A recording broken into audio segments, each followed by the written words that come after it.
નિષ્કામી વર્તમાનનું સ્વામિનારાયણ હરે સંવત 1880 શ્રાવણ વદી 13ને દિવસ સ્વામી શ્રી સહજાનંદજી મહારાજ શ્રી ગરડા મધ્યે દાદા ખાચરના દરબારમાં પોતાને ઉતારે ઢોલિયા ઉપર ગાદી તકિયા નંખાવીને વિરાજમાન હતા ને સર્વ શ્વેત વસ્ત્ર ધારણ કર્યા હતા અને પોતાના મુખારવિંદની આગળ મુનિ તથા દેશ દેશના હરિભક્તની સભા ભરાઈને બેઠી હતી.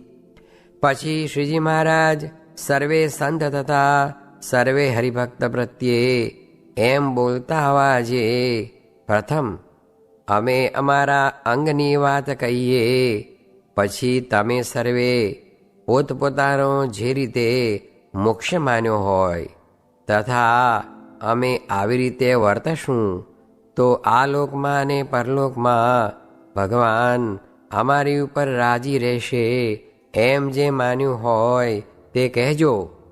એમ સર્વેને કહીને પછી શ્રીજી મહારાજે પોતાના અંગની વાત કહેવા માંડી છે.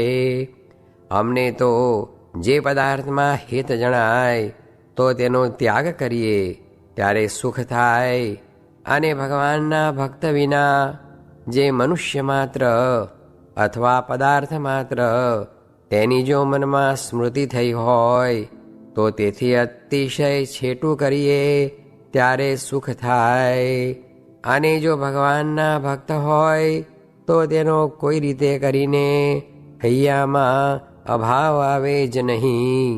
અને અમારે વગર ઈચ્છે પણ પંચ વિષય છે તે જોરાવરીએ આવીને પ્રાપ્ત થાય છે તો પણ તેને અમે ઈચ્છતા નથી અને પગે કરીને ઠેલી નાખીએ છીએ. અને જે દિવસ થકી અમે જન્મ્યા છીએ તે દિવસથી કરીને આજ દિવસ પર્યંત કોઈ દિવસ જાગ્રતમાં અથવા સ્વપ્નમાં દ્રવ્યનો કે સ્ત્રીનો ભૂંડો ગાંઠ થયો હોય તો આ સમગ્ર પરમહંસના સમ છે. અને એવી રીતે અમે સદાય નિર્દોષપણે છીએ ને જે અમારે વિશે દોષ બુદ્ધિ કરશે તો તેને જાગ્રતમાં તથા સ્વપ્નમાં ભૂંડા ઘાટ થશે ને તેને દેહ મૂક્યા સમયે બહુ કષ્ટ થશે. અને અમારા અંતરમાં તો એક ભગવાનના સ્વરૂપનું જ ચિંતન રહે છે, અને ઉપરથી તો ભગવાનના ભક્ત હોય તેના જીવનું સારું થાય તે સારું હળીમળીને રહીએ છીએ. અને જે દિવસ અમારા હૈયામાં ભગવાન ને ભગવાનના ભક્ત વિના બીજે ક્યાંય હેત જણાશે તો અમે એમ માનીશું જે અમે અમારી સ્થિતિમાંથી ડગ્યા, પણ અમને એવો નિશ્ચય છે જે અમે એ સ્થિતિમાંથી ડગીએ જ નહીં. એ અમે અમારું અંગ હતું તે કહ્યું. હવે તમે સૌ પોતપોતાનું અંગ હોય તે કહો. પછી સર્વે સંતે તથા સર્વે હરિભક્તે જેવા જેના અંગ હતા તેવા કયા, જે આ લોકને વિશે ને પરલોકને વિશે આવી રીતના અંગમાં અમે રહીએ તો અમારા ઉપર ભગવાન રાજી રહે એવી રીતે કહ્યું. તે સર્વે હરિભક્તના અંગની વિકતિ છે.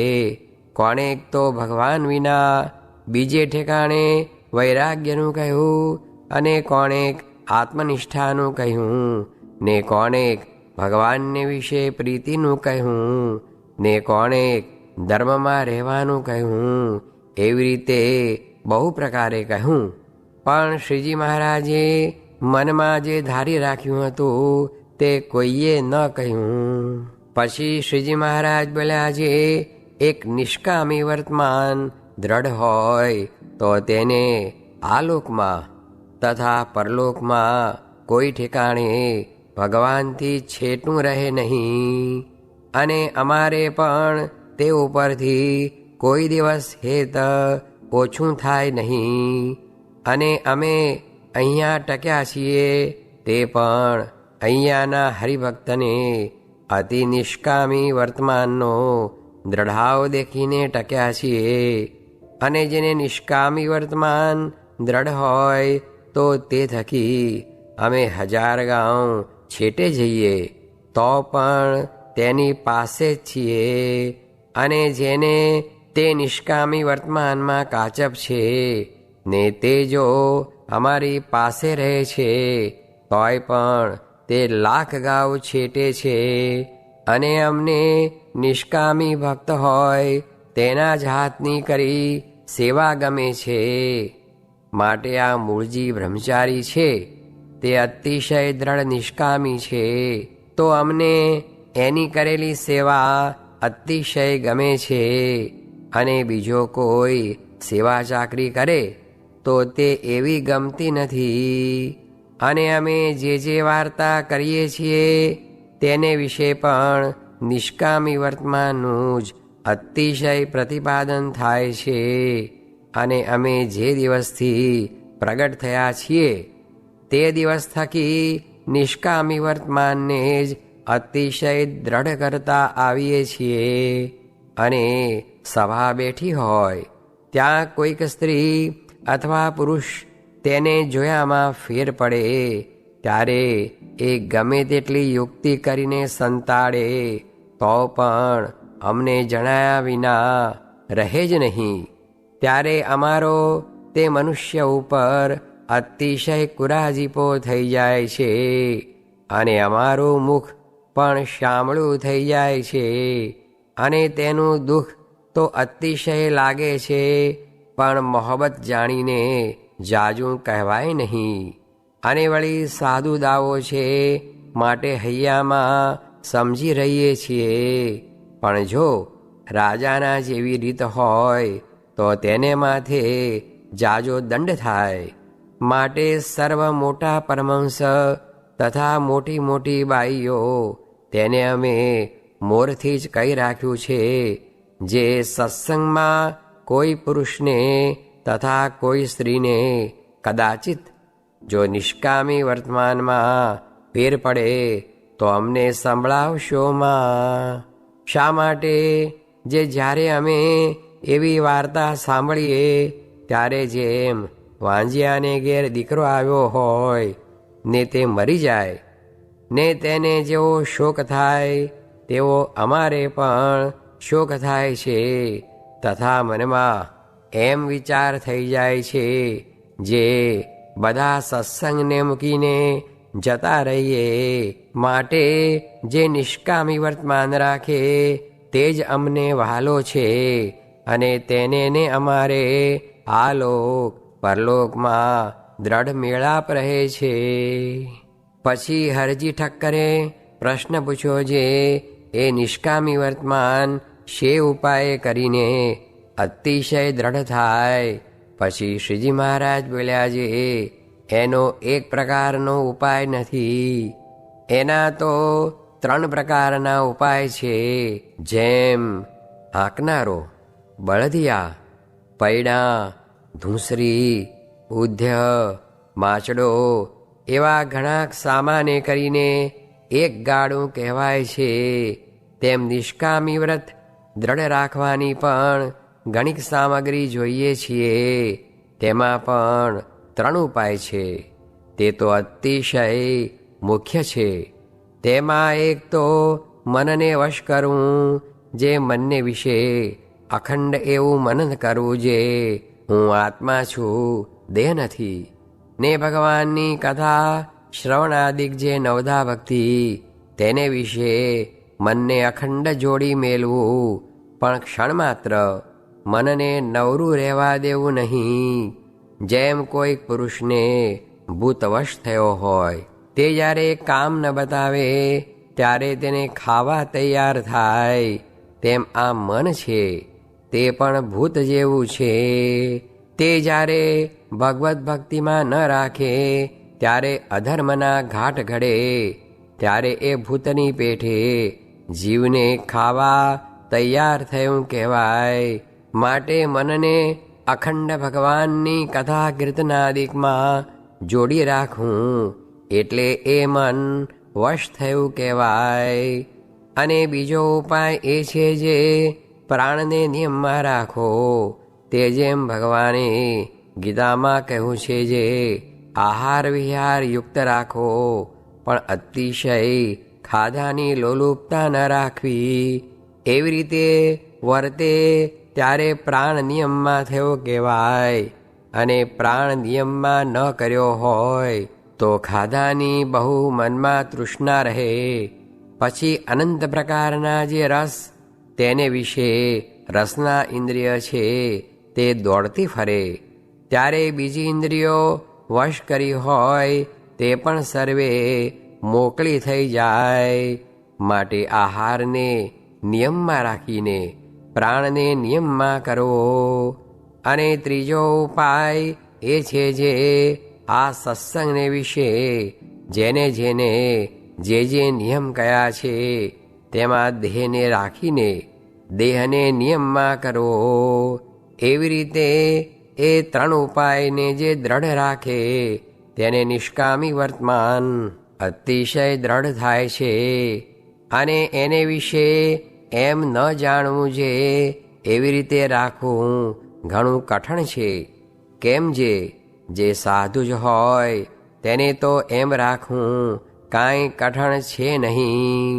અને સાધુ હોય તે તો કામ ક્રોધ લોભાદિક શત્રુનું બળ હોય તો પણ ભગવાનને રાજી કર્યા સારું તેનો ત્યાગ કરે ત્યારે જ એ પાક્કો સાધુ કહેવાય.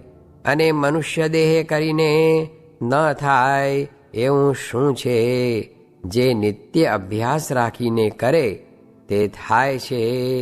જેમ કૂવાના કાંઠા ઉપર મહાકઠણ પથ્થરો હોય છે તેને વિશે નિત્ય પાણીને સિંચવું તેણે કરીને નરમ દોરડી છે તે પણ કાપા પાડે છે.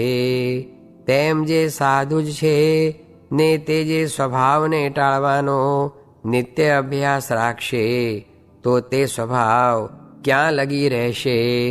એ તો નિશ્ચય નાશ પામશે. માટે જેને નિષ્કામ વ્રત રાખવું હોય તેને કહ્યા એવા જે ત્રણ ઉપાય તે દ્રઢ કરીને રાખવા. ઇતિ વચનામૃતમ. એ રીતે ગરડા મધ્ય પ્રકરણનું 33મું વચનામૃત જે તે થયું.